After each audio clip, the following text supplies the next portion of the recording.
തദ്ദേശ തെരഞ്ഞെടുപ്പിന് ശേഷം UDF ക്യാമ്പുകളിൽ പൊതുവെ ഒരു ആവേശം നിൽക്കുകയാണ്.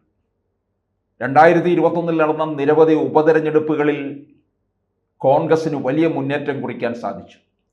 സിറ്റിംഗ് സീറ്റുകളാണെങ്കിലും ഇതിൽ ഭൂരിപക്ഷം ഉയർത്താനായിട്ട് സാധിച്ചു. തൃക്കാക്കരയിലും പുതുപ്പള്ളിയിലും പാലക്കാടും നിലമ്പൂരിൽ സീറ്റ് പിടിച്ചെടുക്കാനും സാധിച്ചു എന്നുള്ളതാണ്.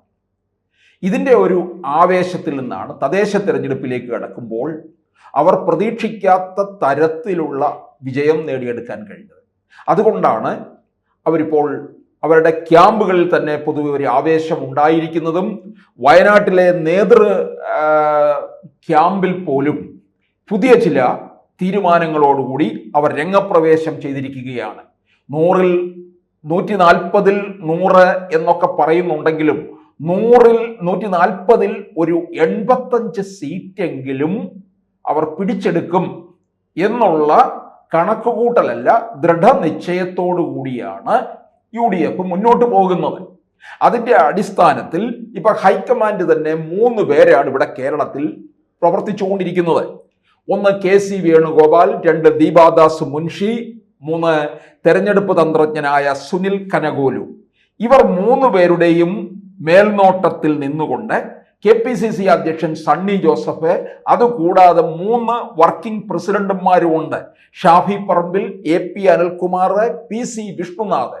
ഈ 3 വർക്കിംഗ് പ്രസിഡന്റന്മാർക്കും കേരളത്തിലെ 14 ജില്ലകളെയും 3 മേഖലകളായി തിരിച്ചു കൊടുത്തിരിക്കുകയാണ്. ഉത്തര മേഖല, മധ്യമേഖല, ദക്ഷിണ മേഖല. ഇതിൽ ഉത്തര മേഖലയിൽ വരുന്ന 5 ജില്ലകൾ, ഇതിന്റെ ചുമതലക്കാരൻ വർക്കിംഗ് പ്രസിഡന്റും MP കൂടിയായ ഷാഫി പറമ്പിലാണ്. കാസർഗോഡ്, കോഴിക്കോട്, കണ്ണൂർ, വയനാട് എന്നീ 4 മണ്ഡലങ്ങളാണ്, ഈ 4 ജില്ലകളാണ്. ഈ 4 ജില്ലകളിൽ UDFന്റെ കണക്കെന്ന് പറയുന്നത് കാസർഗോഡ് ജില്ലയിലെ 5 നിയമസഭാ മണ്ഡലങ്ങളുണ്ട്. ഇതിൽ 3 UDFന് നേടിയെടുക്കാം എന്നുള്ള കണക്കുകൂട്ടൽ തന്നെയാണ്.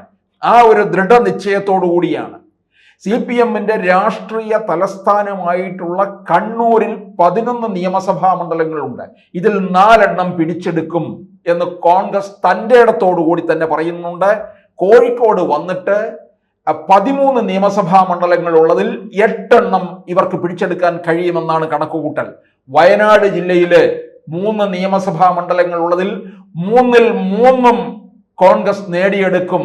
ഇപ്പോഴത്തെ രാഷ്ട്രീയ പശ്ചാത്തലത്തിൽ ഇവർക്ക് അനുകൂലമായ സാഹചര്യമായിട്ടാണ് കാണുന്നത്.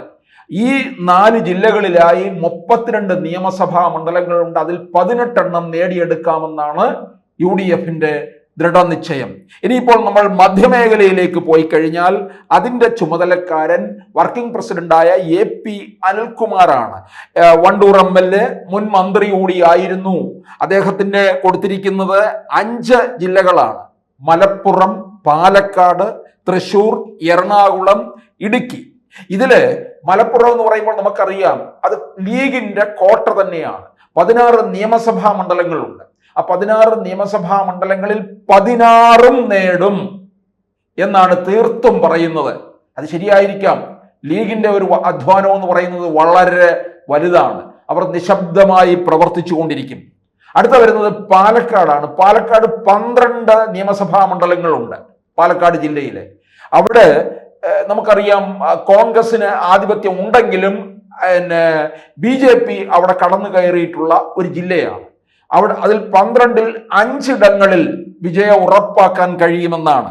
അതുപോലെ തൃശൂർ നിയമസഭാ തൃശൂർ ജില്ലയിലും BJPയുടെ കടന്നുകയറ്റമുണ്ട്. തൃശൂർ പാർലമെന്റ് മണ്ഡലം തന്നെ നമുക്കറിയാം BJPക്കാണ്. സുരേഷ് ഗോപിയാണ് വിജയിച്ചിരിക്കുന്നത്. ഇതിൽ 13 നിയമസഭാ മണ്ഡലങ്ങളിൽ 6 നേടിയെടുക്കാമെന്നുള്ള കണക്കുകൂട്ടലിലാണ് നിൽക്കുന്നത്. ഇനിയിപ്പോൾ വരുന്നത് 4ാമത്തെ ജില്ല എറണാകുളം.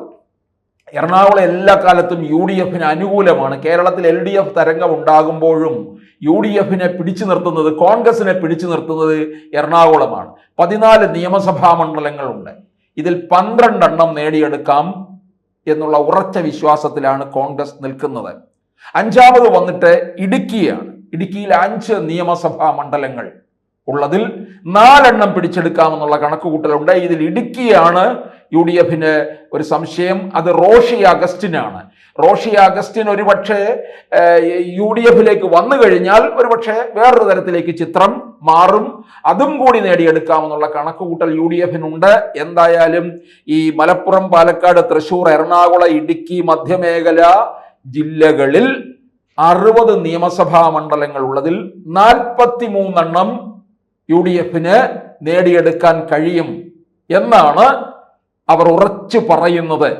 ഇനിയിപ്പോൾ ദക്ഷിണ മേഖലയിലേക്ക് വന്നു കഴിഞ്ഞാൽ ദക്ഷിണ മേഖലയിലെ അതിൻ്റെ ചുമതലക്കാരൻ PC വിഷ്ണുനാഥ് MLA ആണ്, കുണ്ടറ MLA ആണ്. തിരുവനന്തപുരം, കൊല്ലം, ആലപ്പുഴ, പത്തനംതിട്ട, കോട്ടയം എന്നീ 5 ജില്ലകളാണ്. ഇതിൽ തിരുവനന്തപുരത്ത് നമുക്കറിയാം എപ്പോഴും ഭരണം ആർക്ക് അനുകൂലമാണോ അവരിലേക്ക് ചായുന്ന ഒരു ജില്ലയാണ് തിരുവനന്തപുരം.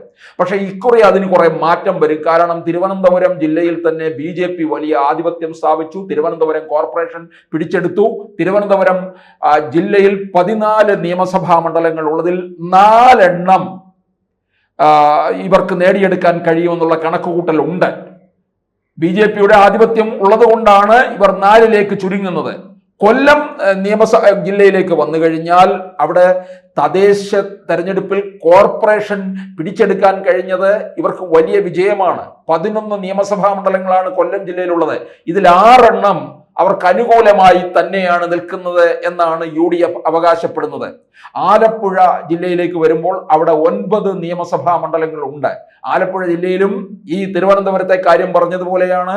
അപ്രതീക്ഷിതമായിട്ട് BJP-ക്ക് വലിയ മുന്നേറ്റമാണ് ഇക്കഴിഞ്ഞ ലോക്സഭാ തെരഞ്ഞെടുപ്പ് മുതൽ ഉണ്ടായത്. BJP ഉന്നം വെച്ചിരിക്കുന്ന ഒരു ജില്ലയാണ് തിരുവനന്തപുരവും തൃശ്ശൂരും പോലെയാണ് ആലപ്പുഴയും. ആലപ്പുഴയിൽ BJP-യുടെ കടന്നുകയറ്റം ഉള്ളത് കൊണ്ട് തന്നെ, അതുപോലെ തന്നെ വിപ്ലവ വീര്യത്തിന്റെ മണ്ണുള്ള ഇടമാണ് അവിടം. എന്നിട്ട് പോലും 9 നിയമസഭാ മണ്ഡലങ്ങളിൽ 4 പിടിച്ചെടുക്കാമെന്നാണ് UDF അവകാശപ്പെടുന്നത്. പത്തനംതിട്ടയിൽ ഇപ്പോൾ നിലവിൽ 5 LDF-ന്റെ കൈവശമാണ് ഇരിക്കുന്നത്. ഒരു സീറ്റ് പോലും UDF-നില്ല. പക്ഷേ ഇപ്പോഴത്തെ സാഹചര്യത്തിൽ ഭരണവിരുദ്ധ വികാരം ഒക്കെ നിലനിൽക്കുന്ന സാഹചര്യത്തിൽ ഈ 5-ൽ 5 നേടാമെന്നാണ് UDF ഉറച്ചു പറയുന്നത്. ഇതുപോലെ എല്ലാം നേടുന്ന വേറൊരു ജില്ല എന്ന് പറയുന്നത് വയനാടാണ്. 3 നിയമസഭാ മണ്ഡലങ്ങളുണ്ട്. 3ലും വിജയിക്കാമെന്നുള്ള കണക്കുകൂട്ടലാണെങ്കിൽ അതുപോലെ തന്നെയാണ് പത്തനംതിട്ട ജില്ലയിൽ 5-ൽ 5 നേടിയെടുക്കാമെന്ന്. കോട്ടയം ജില്ലയിൽ 9 നിയമസഭാ മണ്ഡലങ്ങൾ. ഈ മണ്ഡലങ്ങളിൽ നമുക്കറിയാം കോട്ടയത്ത് കോൺഗ്രസും അതുപോലെ തന്നെ കേരള കോൺഗ്രസിന്റെ ഒക്കെ ആധിപത്യമുള്ള ഇടമാണ്. 9-ൽ 5 വിജയിക്കാൻ കഴിയും എന്നുള്ള ഉറച്ച തീരുമാനമാണ് UDF-നുള്ളത്. അപ്പോൾ ഈ ദക്ഷിണ മേഖലയിലെ തിരുവനന്തപുരം, കൊല്ലം, ആലപ്പുഴ, പത്തനംതിട്ട, കോട്ടയം എന്നീ 5 ജില്ലകളിലായിട്ട് 48 നിയമസഭാ മണ്ഡലങ്ങളുണ്ട്. അതിൽ പകുതി 24 ഉറപ്പിച്ചും വിജയമാണ് എന്ന് UDF പറയുന്നു. ഉത്തരമേഖലയിൽ 32-ൽ 18, മധ്യമേഖലയിൽ 60-ൽ 43, ദക്ഷിണ മേഖലയിൽ 48-ൽ 24. ഇത് 3 കൂടി കൂട്ടുമ്പോൾ 140-ൽ 85 ഇടങ്ങളിൽ വിജയ ഉറപ്പായിട്ട് കാണുന്നു. ഇനിയും വരുന്നതൊക്കെ അവരുടെ അധിക ബോണസ് ആയിട്ടാണ് കൂട്ടുന്നത്. ഒരുപക്ഷെ ഇപ്പൊ കോൺഗ്രസിനകത്തെ കാര്യങ്ങൾ മാത്രമല്ല, ഘടകകക്ഷികളുടെ സീറ്റ് നിർണയത്തിലും ഒക്കെ തന്നെ, സ്ഥാനാർത്ഥി നിർണയത്തിലും ഒക്കെ ഇടപെടുന്നുണ്ട്. വളരെ സസൂക്ഷ്മം മികച്ച സ്ഥാനാർത്ഥികളെ ഇറക്കുക, അതുപോലെ തന്നെ ഘടകകക്ഷികൾ മത്സരിക്കുന്ന മണ്ഡലത്തിലും സർവേ നടത്താനായിട്ട് കോൺഗ്രസ് തയ്യാറെടുക്കുന്നുണ്ട്. കാരണം ഇതെല്ലാ തരത്തിലും കോൺഗ്രസ് ഉണ്ടാക്കുന്ന ഒരു പഠനമാണ്. കാരണം വിജയത്തിലേക്ക് എത്തണം 2026-ൽ എന്നുള്ളതാണ് വയനാട്ടിൽ നിന്നുള്ള നേതൃ ക്യാമ്പിൽ നിന്ന് ഉയർന്നു വന്നത്. അതിന്റെ അടിസ്ഥാനത്തിലാണ് 140-ൽ 85-ൽ എത്തും എന്ന് UDF ഉറച്ചു പറയുന്നത്.